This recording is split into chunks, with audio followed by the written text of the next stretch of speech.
I live downtown in a college town. The area I live in isn't exactly perfect, but it is right across the street from a junior high school, so I thought my neighborhood was safe enough. After my experience 2 nights ago, my opinion has changed. I work late until 3 or 4 in the morning, but this night I hadn't. Around an hour before I would be getting home from work, around 2:30 a.m., one of my cats starts going ballistic. This woke me up. I have 2 cats. One of them has cerebellar hypoplasia and is disabled and can't walk well. The other cat was the one bouncing by the door. She was shrieking. At first, I didn't go near the front door. I wasn't expecting anyone. But then, when my disabled cat started joining in on the kitty chorus and went to the door, I knew that something wasn't right. Then I hear a light tapping. Not quite a knock, but loud enough that if someone was home, they would notice. A few moments later, I hear someone jiggling the doorknob and putting something in my lock. I immediately ran to the bathroom and turned on the lights. As soon as I did, a car horn starts blaring. The person who was at the door, presumably picking my lock, ran into the car. I was able to get a slight look at it, but not enough to do any good. If my cat hadn't freaked out, I wouldn't have known my apartment was getting broken into. She got lots of cuddles and treats. I am a 25-year-old woman living in Canada, and my 12-and-a-half-year-old brother Jake lives in Texas with my dad. Long story short, my dad had a child with another woman. Unfortunately, he is an extremely immature parent. He tries to control Jake's contact by limiting it between me and my other siblings. I won't go into too much detail, but luckily, we both have found ways to keep in touch. So I'm just chilling, browsing on my phone, and I get a message from Jake on Hangouts.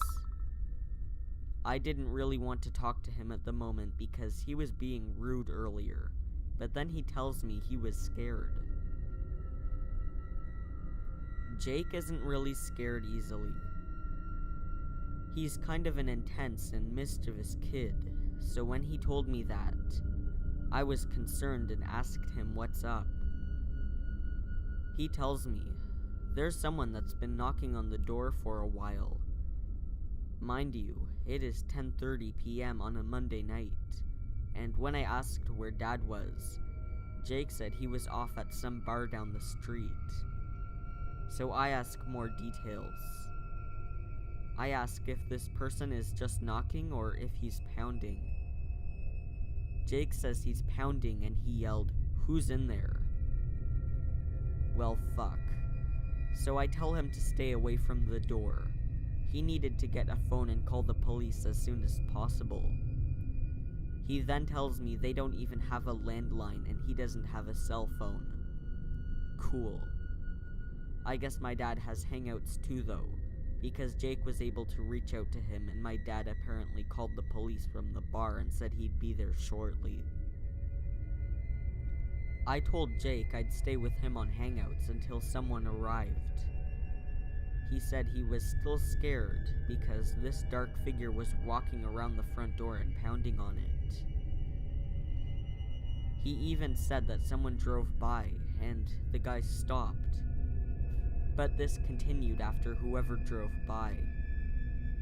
This sent shivers down my spine as this person knew what they were doing and probably had some sinister intentions.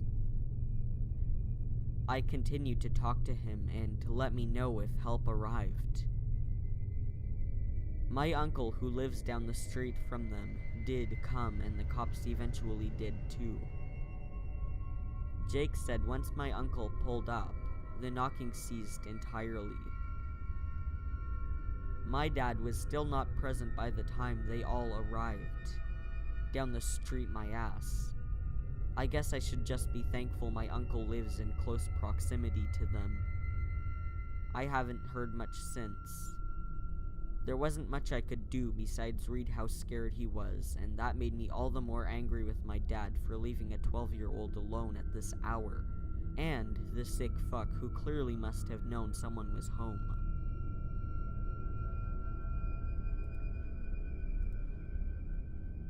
This happened 9 months ago, on the third night at our new apartment.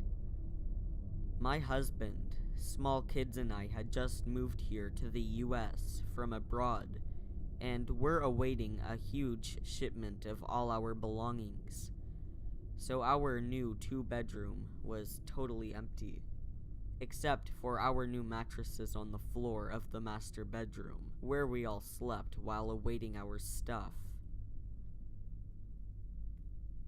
So just for a little context, our apartment was part of a newly built high-end complex of 3-story condo buildings in a great location. Our second floor, 2-bedroom unit faced the back. Nothing but train tracks, trees, the beautiful sounds of crickets, and a building site just beyond that. It might not sound like it, but the view was really neat. The freight trains could be very noisy at times, but I actually enjoyed it a lot at first. On this particular night, my husband was snoring horribly. Like the previous night, I couldn't sleep at all because of it, so this time, I gathered up some of our bedding, went into the empty second bedroom, and crashed on my little boy's pool mattress. The trains were noisy, but compared to my husband's snoring, it was relaxing and I fell asleep quickly. I woke up though, at about 2 a.m. to extremely loud train noises. Hissing, grinding, and squeaking. But that wasn't what woke me up. It was the heavy vibrations that I felt. I chalked it up to the idling train outside the bedroom window, and got up to use the bathroom. On my way back to bed, I crossed the empty living area to check on the kids and paused in front of the huge window and balcony door for a minute or two, thinking about whatever. I briefly contemplated going out to the balcony since it was such a hot night and my sleep was so shitty anyway, but I went back to bed instead. About an hour or so later, I was awoken to more loud noises. These ones felt like they were directly above me. Lots of heavy thumping and thudding that went on for more than an hour. My head was foggy and heavy from a shitty sleep. I wasn't coherent, so I didn't bother trying to reason out the cause for so much noise after hearing the train all night. So I fell back to sleep for a few more hours. My husband woke me in the morning, asking me if I had seen the huge ladder out on our balcony. We went out to look, and there it was. A huge metal ladder leaning against the side of our balcony. Someone had pulled it up onto our balcony so they could then climb up to the one above us. There were also 2 empty beer bottles sitting in our stroller and a few cigarette butts extinguished on our windowsill. So they'd obviously been taking their little breaks on our balcony. We could see between the balcony floorboards to the door above us, and sure enough, it was completely smashed.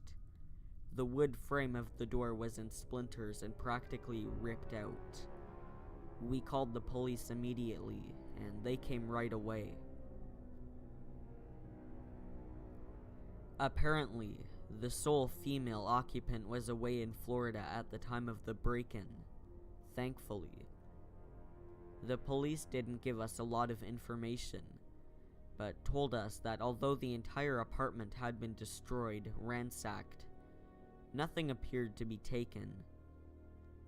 I spoke to the building manager later that day, who told us that every single cushion and bit of bedding had been ripped open, that every single drawer and piece of furniture had been pried open, but that all of her expensive electronics were unscathed, and was a huge glass vase full of money. She returned to her apartment after a week or so, but we never did see her in person.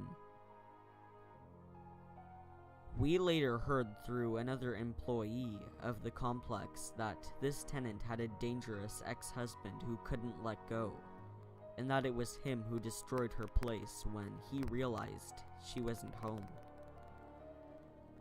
What would he have done had she been home? It could have gone down so many different ways. What would the intruder have done if I went out onto the balcony? My precious little munchkins and husband could have been hurt too. We just didn't feel safe after that. The trains were just so creepy to hear after that experience. We all slept in the same room from that point on, until we switched to a different building a few months later.